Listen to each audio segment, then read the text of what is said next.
patience. I've been standing here for about 10 minutes, maybe a little bit longer. Eventually saw a shadow.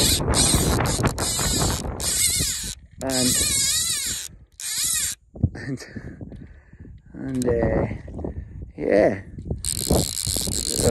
quite a long cast, but I'm up here on the podium rock. I'm up quite high, wind behind me, so I could get the big the distance cast out there. And this just came up, took that size 14 cripple without any hesitation, and just shows you if you get yourself elevated and you just have a bit of patience,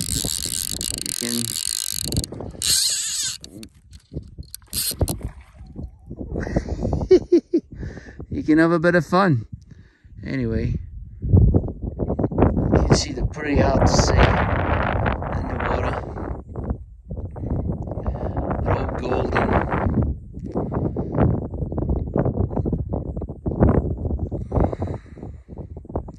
Highland Gold they call these trout, and I have to agree with them.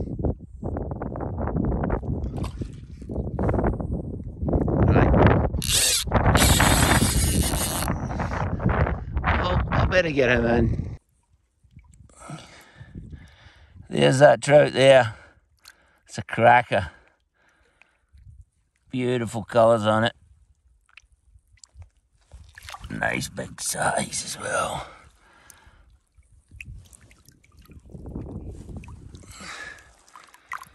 Yeah, just look at him.